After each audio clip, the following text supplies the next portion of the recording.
Notre conversation cette semaine a été un peu décousue, elle a eu lieu en deux fois d'ailleurs, et le dernier volet c'était ce matin même, il y a 2 heures. Gustave s'est pointé dans mon jardin au moment où j'allais voir les dégâts éventuels causés par l'orage de la veille, mais lui c'était à cause de l'intervention du président, lequel ne sait vraiment plus quoi inventer pour rester visiblement dans la ligne des consignes que l'Union européenne lui a imposées pour obéir à l'Amérique de Biden, mais n'anticipons pas. Hier donc nous étions plus nombreux et pas dans mon jardin mais au coin de la terrasse du café et le prétexte de départ de la conversation était la mère du patron, Reine, qui refusait de se laisser vacciner parce qu'elle avait un mauvais pressentiment.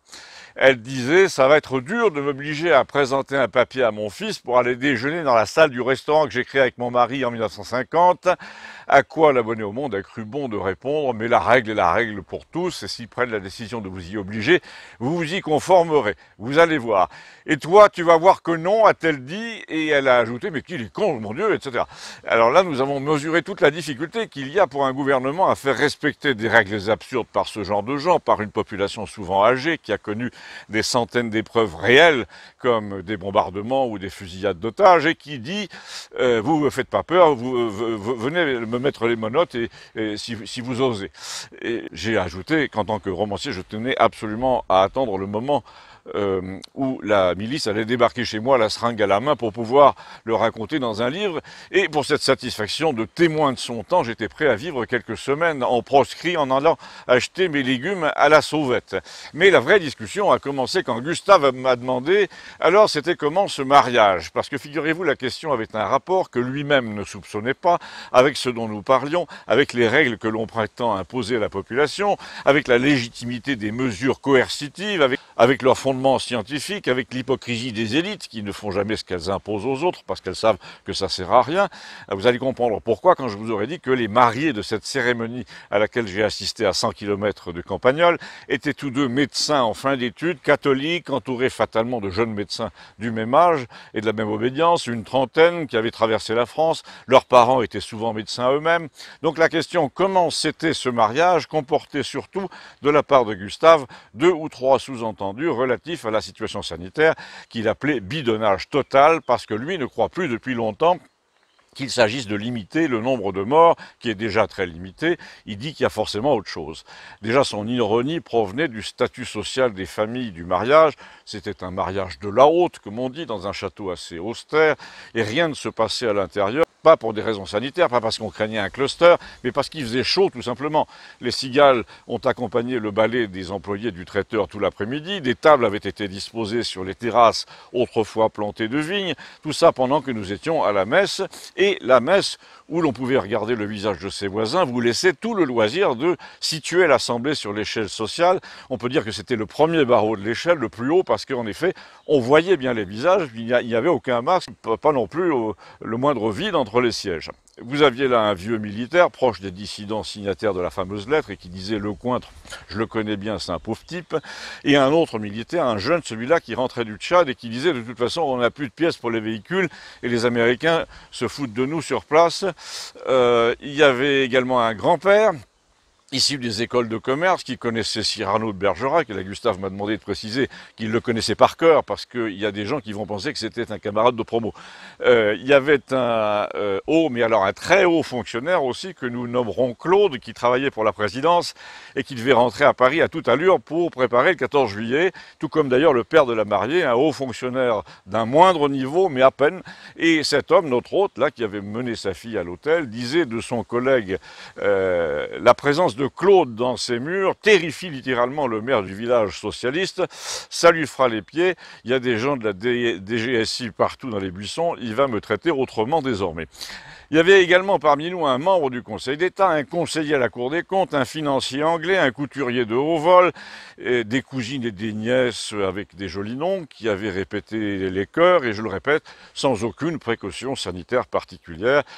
Et l'abonné au Monde, là, a dit, est-ce bien légal? À l'heure où les maires de plusieurs villes rétablissent le masque dans la rue, alors j'ai dit, je ne sais pas si c'est légal. Mais j'ai nettement l'impression que les élites savent qu'il n'y a aucun danger véritable. Là, nous avions une grosse troupe de médecins en fin d'études, de décideurs proches de l'Élysée, de militaires, sans parler de la DGSI cachée dans les buissons. Et nous avons même eu la présence furtive d'un hélicoptère, dont Claude nous a affirmé qu'il venait pas pour lui, mais personne ne l'a cru. Donc, à bien des égards, nous étions dans la même situation que les dîneurs du Palais Vivienne, vous savez, à Paris, quand venaient y dîner, il y a 2 ou 3 mois, des ministres sans masque, ou les VIP du Festival de Cannes il y a une semaine, c'était vraiment bas les masques à tous égards, les règles c'est pour les pauvres, etc. En vérité, il n'a même pas été question de la situation sanitaire. On m'a demandé si j'étais vacciné, mais j'ai dit non, je le sens pas, et puis tout le monde l'a parfaitement compris, surtout les médecins d'ailleurs. Il y a même encore pire, encore plus signifiant, tu sais, je dis à Gustave que je déteste cette coutume qui consiste à la messe à inviter les fidèles à se donner la paix, c'est-à-dire à se serrer les mains et à s'embrasser entre voisins de banc, parce que lorsqu'on est dans un village, il y a toujours 3 personnes que le hasard a placées à côté de toi alors qu'elles te font des saloperies derrière ton dos à la mairie, donc tu n'as aucune envie de leur serrer la main à la messe. Mais là, sans masque, sans connaître les gens qui venaient de Paris pour les 3 quarts, les curés nous ont demandé de nous faire des papouilles carrément au nom de la paix. Et c'est bien la preuve que personne ne croyait que la peste chinoise menaçait de nous tomber dessus en sortant sur le perron de l'église. À 24 heures de l'allocution du président censé nous expliquer que ça allait très mal, les gens de son milieu savaient visiblement qu'il n'en était rien et que cette foutaise a désormais, là c'est moi qui parlais à Gustave, un autre objet que la situation sanitaire. La preuve, des gens comme Ménard ou Raoult ou encore pire le professeur Côme ont entièrement changé leur fusil d'épaule. Ils te disent maintenant qu'il faudrait imposer le vaccin à tout le monde comme si on les avait mis au parfum, comme s'ils avaient appris d'un seul coup qu'il s'agissait d'un coup monté pour des raisons cachées. Qu'est-ce que tu veux dire, a dit l'abonné au Monde. Dès qu'on parlait de cachet, lui, ça le faisait réagir.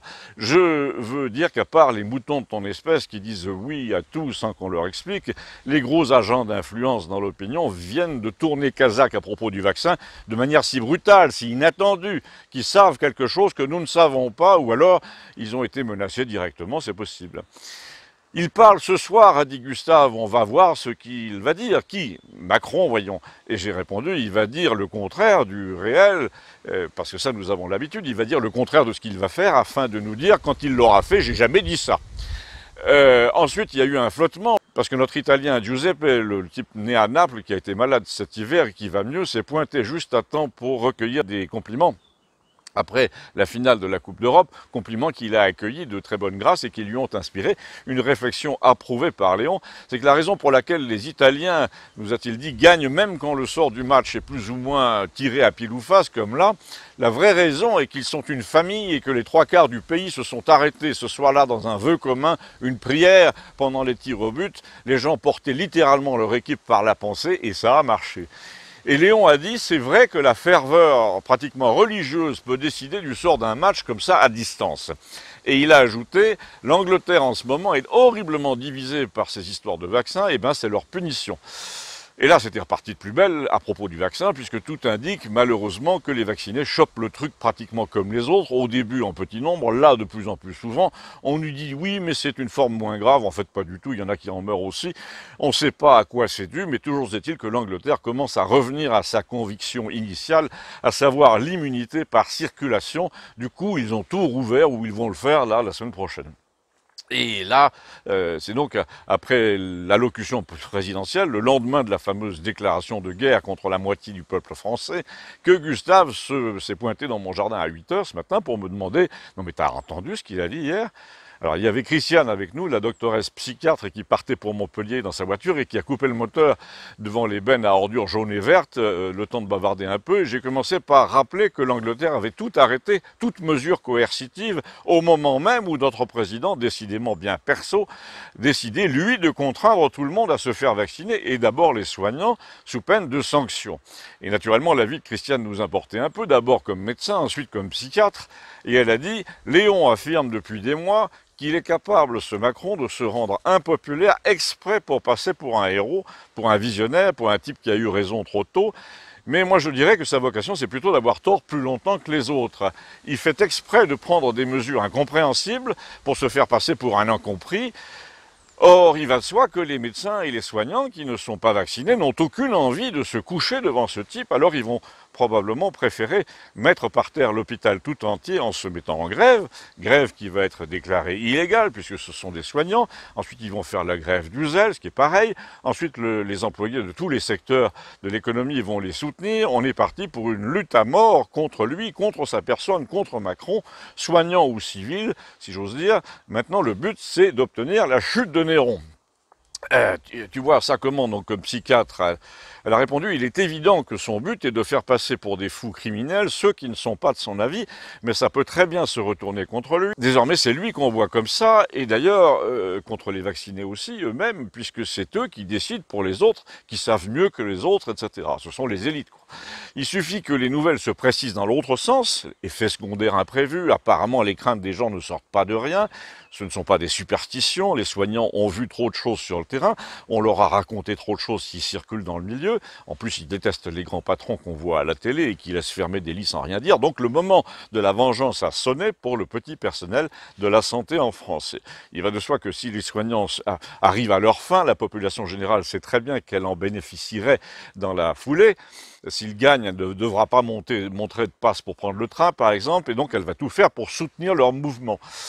Mais, a dit Gustave, hier Léon nous a annoncé un truc, c'est que si les choses se tassent, si le virus s'éteint, il va dire, Macron, que c'est grâce à sa politique avisée, parce que son but, c'est pas vraiment qu'on soit en bonne santé, c'est de pas avoir tort, lui. Je suis d'accord, a dit Christiane. En gros, le virus n'aura pas reculé parce que c'est la fin d'un cycle. Le virus lui aura obéi. Car comme tous les personnages de son espèce, il parle aux éléments, il dompte les tempêtes, il dit coucher au lion. Tout ça, je suis juré, ne nous explique pas pourquoi Raoult a changé si brutalement d'avis. Gustave a dit, il a besoin de l'argent public, c'est tout, on achète son silence. Je n'ai pas interrogé Léon hier, leur ai-je dit c'est dommage, lui ai-je dit c'est dommage, sur une autre raison qu'il m'a citée presque pour mémoire quand je suis parti, et il m'a répondu, Gustave, eh ben moi je l'ai interrogé après ton départ justement, et cette raison c'était, et si finalement les choses étaient plus graves sanitairement que prévu, et si le vaccin permettait de limiter une casse qu'on prévoit très importante, parce qu'il y a des choses qu'on ne dit pas sur ce virus, des choses inquiétantes, et qu'un vaccin peut être un moyen d'enrayer la violence de ce qui vient. Quoi? Qu'est-ce qui vient? Des phénomènes que nous ne connaissons pas et dont seuls les gouvernements sont peut-être avisés, parce que si ce virus est une arme de guerre conçue par des imbéciles, ils en connaissent les dangers. Donc lui ai-je dit, Léon t'en a parlé après mon départ, mais c'est pour te faire des prédictions à sa manière, ou pour s'interroger publiquement juste devant toi. Si on veut, c'était une prédiction, m'a répondu Gustave. En tout cas, c'était une lecture originale de ce qui se passait, qui aidait à comprendre ce qui allait peut-être se passer. Il disait qu'il y avait une sorte de collusion dans la panique entre tous ceux qui éventuellement savent que ce n'est pas un virus ordinaire et qui croient pouvoir éteindre l'incendie en arrosant partout autour d'eux. Ils s'entendent pour cacher l'étendue de ce qui couvre, mais c'est eux qui ont mis le feu. Et ce qui craignent par-dessus tout, évidemment, c'est qu'on apprenne que les pyromanes ont un nom, ont un budget, ont des labos, et que, par exemple, le gouvernement français est mouillé jusqu'au cou dans cette histoire. Il dit que les mesures contraignantes n'auront aucun effet, à part celui d'endiguer la colère à la rigueur. Alors j'ai objecté que ça avait plutôt tendance à l'augmenter. Oui, a dit Gustave, c'est ce que dit Léon. En effet, quand il m'a quitté hier avant le blabla du président, là, il a appelé cette histoire la vengeance de la nature. La nature, pour lui, c'est le peuple. Il va se venger d'avoir été offensé par des traficotages à Wuhan, un peu comme un animal donne des coups de dent quand il arrive à se libérer de sa cage. Il va provoquer la chute de ceux qui ont financé toute cette affaire, qui ont caché ses conséquences, qui ont essayé de les dompter sans dire à personne ce qui se passait. Il va se fâcher contre Bill Gates, Zuckerberg, Mérieux, Pfizer, contre les apprentis sorciers en général. Alors j'ai demandé à Gustave si Léon, en lui parlant hier après mon départ, avait révisé sa position qui était que le pass sanitaire ne serait jamais mis en place, puisque apparemment il avait tort. Ça résultait de la déclaration d'hier, c'était en route. Et sa prédiction, a dit Gustave, ne portait pas sur ce qu'il allait décider, d'ailleurs c'est fait, mais sur le sort de cette décision. Il dit qu'elle sera rapportée simplement parce que la population générale, vaccinée compris, va se lever en masse derrière les soignants en disant c'est notre dernier rempart contre la coercition. Donc il est du même avis que Christiane, lui ai-je dit, c'est la grève générale qui va emporter le morceau. Et là Gustave m'a répondu que Léon avait parlé de tribulation à la française. Il a dit que ce sont les parias nouvellement créés par ces mesures qui allaient intimider l'autre partie de la France en lui disant « ou tu es avec nous, ou tu peux dire adieu à ton business, quel qu'il soit ». Et là, devant la menace de la guerre civile entre citoyens conformes et citoyens non conformes, les forces de l'ordre et l'armée, surtout l'armée, allaient dire finalement on n'obéit plus qu'à une seule raison supérieure, celle de nos chefs qui disent ça suffit maintenant, le gouvernement est sous surveillance. Gustave a dit, il a fait une prédiction véritable, Léon, précise je veux dire, c'est que le 14 juillet serait atypique cette année et que le degré d'impatience à l'égard du président serait palpable chez tous les soldats, d'autant qu'on verrait du jaune un peu partout. Gustave a ajouté, moi j'ai reçu des mails en grand nombre qui disent qu'ils vont mettre de la peinture jaune dans les rues. Et si c'est de la peinture à l'eau, avec la pluie qu'ils annoncent, ben j'ai l'impression que ça va faire des jolies photos. Et là, il m'a dit, j'ai regardé ce matin ce qu'en disaient les gens, et surtout ce Philippe de Villiers que Léon voit à l'Élysée l'an prochain. Et alors, c'est vrai que Villiers appelle explicitement à la résistance, quand tous les autres, la Le Pen compris, Ménard, tout ça, se sont couchés. Très vite. Ça veut dire qu'il peut avoir raison finalement, Léon, et que sur un soulèvement général, Choupi se fera la malle comme prévu en disant la France n'est pas mûre pour le traitement que je lui réservais, donc il ne se présentera plus à la présidentielle, comme il l'a d'ailleurs annoncé plus ou moins. Et là, boulevard pour Villiers qui ramasse tout le monde, la moitié des lepénistes, la moitié des gaullistes, les Philippot, Asselineau, Zemmour, Dupont, etc. Attends, je lui ai demandé, il le voit tout ça, Léon, ou c'est toi qui le vois ? Il voit, a dit Gustave, que pour une fois on va présenter une liste de gens au lieu d'un programme, un gouvernement en somme, et que si la population dit Villiers, je me méfie, s'ils sont 12 sur la photo, genre comité de salut public, eh ben ça passera bien mieux, d'autant que le mec, a ajouté Gustave, est assez rusé, il sait y faire, il va dire « Oh, je suis honoré que ces gens aient pensé à moi, mais nous sommes une équipe, etc. » Ça m'étonnerait que Léon ait été aussi précis dans ses prédictions, lui ai-je dit, pendant que Christiane nous disait « Maintenant, il faut que j'y aille ». Non, non, a répondu Gustave, il n'a pas dit ça exactement, c'est moi qui extrapole, mais ce qu'il a dit précisément, c'est que la France serait en pointe pour faire prendre conscience de l'horreur chinoise au monde entier. Il a dit l'horreur chinoise. Oui, il a dit l'horreur chinoise. Alors là, il y a eu un blanc, je vous laisse combler le blanc, mais c'est vrai que l'horreur est un mot assez fort. Reste à savoir s'il est excessif ou non, et donc à mener une enquête sur le degré de complaisance de nos élites à l'égard de ce qui s'est passé dans cette affaire. Le climat s'y prête assez bien, a dit Gustave, tu vas voir que les gilets jaunes, par exemple, vont essayer de laver plus blanc dans le monde entier sur le thème « Vous avez essayé de nous entuber ». À propos et sans jeu de mots, qu'est-ce qui se passera, lui ai-je demandé, si la parole est emprisonnée comme pendant les élections américaines par les grands opérateurs, si nous font le coup de la panne de réseau, de l'attaque de hackers. Aux États-Unis, il paraît que l'armée a son propre réseau, a dit Gustave. Les Russes ont le leur, et Léon m'a dit un truc bizarre, il m'a dit qu'Elon Musk aura une importance considérable pour faire tomber les totalitarismes. D'ailleurs, maintenant que j'y pense, il a son propre réseau Internet par satellite. Depuis le début, Léon voit ce type comme une espèce d'archange, mais il dit curieusement qu'il est peut-être aussi l'antéchrist parce qu'il va faire des prodiges technologiques, ça a bien commencé, et qu'il sera très aimé des peuples. Bon, alors j'avoue qu'après j'ai eu du mal à revenir à mes légumes, mais je me suis dit qu'il valait mieux avoir des courgettes et des haricots cette année en bocaux si les brigades de vaccination m'attendaient en septembre à la porte du Spar du coin, parce que depuis ce matin, au moment où j'enregistre, la principale interrogation des campagnolais, c'est « il va falloir se faire vacciner si on veut manger, c'est ça ?» Eh bien, je livre aux générations futures cette simple question pour leur montrer dans quel état se trouvait la France à la veille de ce qu'on peut déjà appeler les événements du 14 juillet 2021. À bientôt, merci.